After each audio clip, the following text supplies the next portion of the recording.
What's up guys, welcome back to the channel. This is probably going to be like a multi-day video. I'm ripping the rear subframe out, I'm putting in serial 9 diff bushings and Powered by Max subframe risers. So we're probably going to jack up the car, take the wheels off, take the bumper off, take the taillights off, and get underneath and start unbolting things. So let's get to it.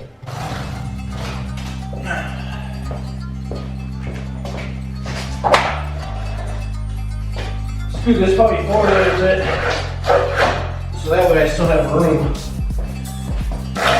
when I back up.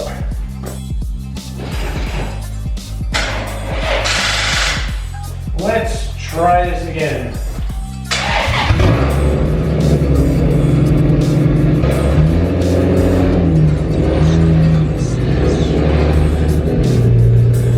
Let's get this thing off the ground.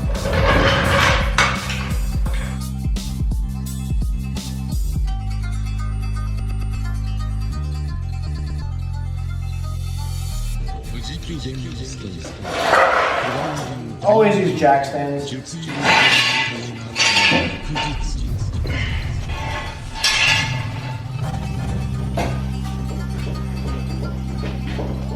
would suck to be under this if it falls.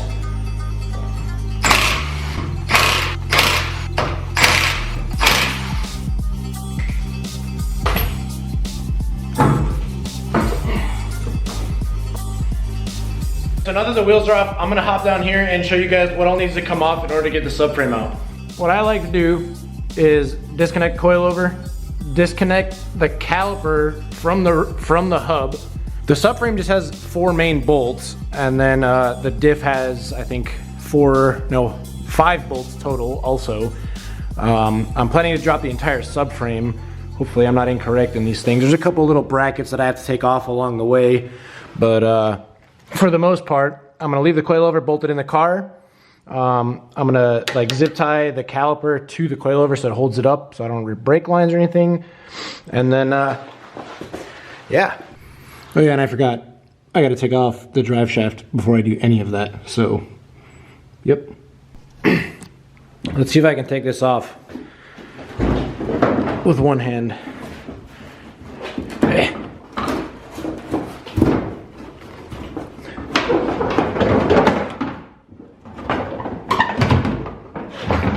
Taillight's just flopping. There we go, she's off. That'll work, I guess. My front bumper is already up there. So it's a new day, we're back in the garage. Got the exhaust off, and I've started unbolting things underneath. I got the drive shaft unbolted.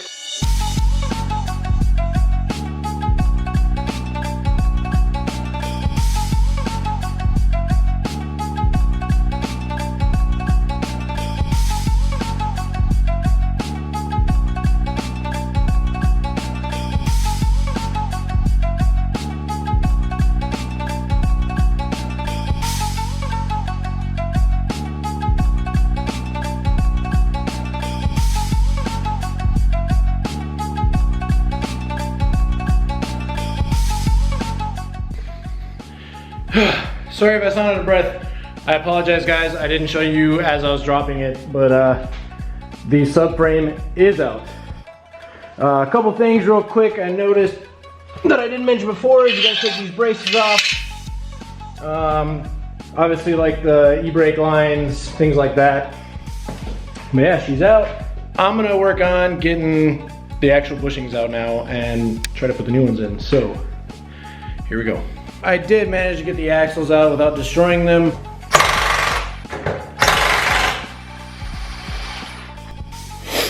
So I did get the OEM diff bushings out of the subframe.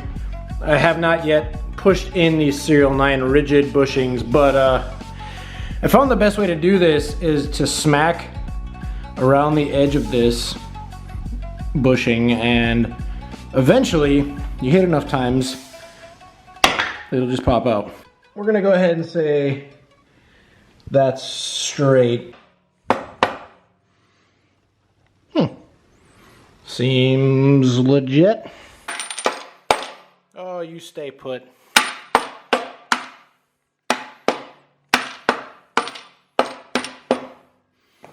Whammo. Shout out Serial 9. Hopefully these will be better than those broken Johnnies. So now, going off of what I was told, is you should use a torch and heat up this whole area for a good while. And then you just smack the center and it should allow these rear bushings to pop out.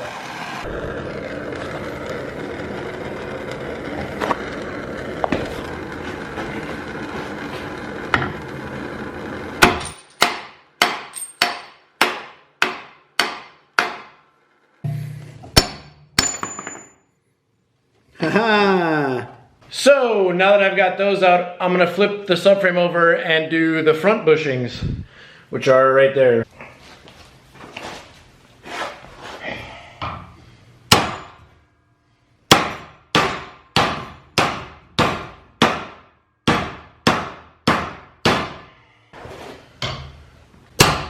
Whoa! I wonder if I can replay that in slow-mo.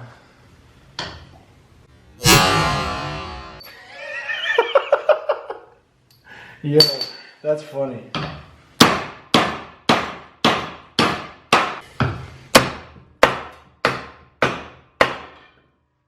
Man, the only other two bushings I need to get out are these ones, the front diff bushings. However, my torch just ran out of gas, so maybe tomorrow or the next day I will take this diff to my buddy's shop, and hopefully he'll let me use his press and we'll get these suckers out of here. From my understanding, these new PBM ones basically just go right into place, and I'm just going to use this little rubber mallet here to help it get into its home. Hopefully this goes as I'm assuming it will.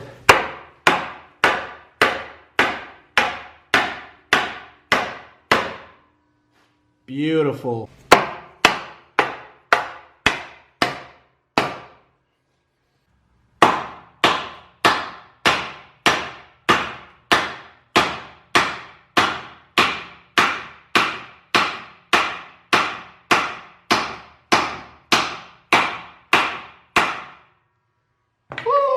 Beat it like I stole your money. So once you've got these in one side, you got to flip the subframe over and put those in that side. I already did that side, so I'll show you how this side goes.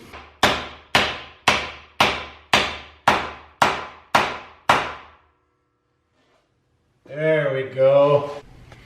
Alright guys, so fast forward a little bit of time. I got the diff back in with the new diff bushings already in there.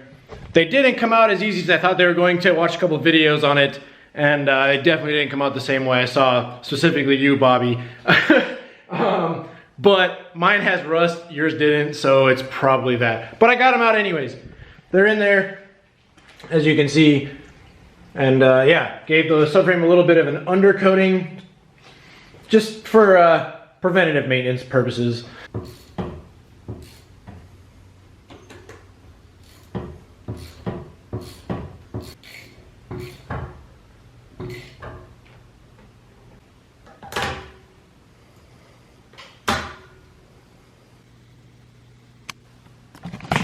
Alright guys, so as you can see, the subframe is back under the car already. Yeah, I just got the 4 main bolts in on the subframe, so that one, the one's on the other side. And yeah, I guess the next thing is put those braces on back up front, and then hook up the drive shaft, the e-brake cables, and should be good to go. I do, however, need to get some more zip ties so I can zip tie my my neon like LEDs cable back up into place so it's not touching anything and I don't rip it off when I try to drive the car. So yep. Alright, so the drive shaft is bolted back up.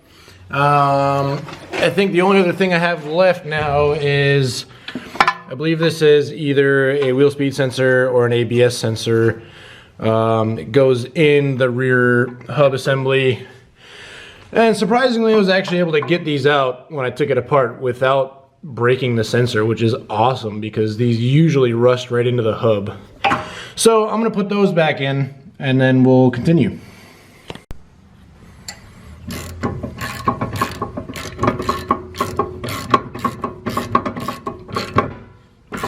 Just tightening up the calipers and then we can put the wheels back on.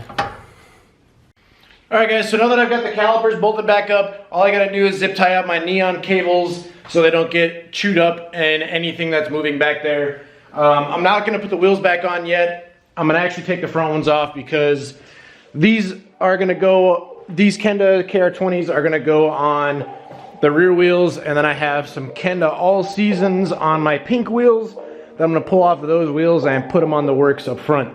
So, on that note, I know this video is kind of probably more informational. Hopefully this helped you. If you enjoyed it, please subscribe, and yeah, we'll see you guys in the next video. Thanks for watching.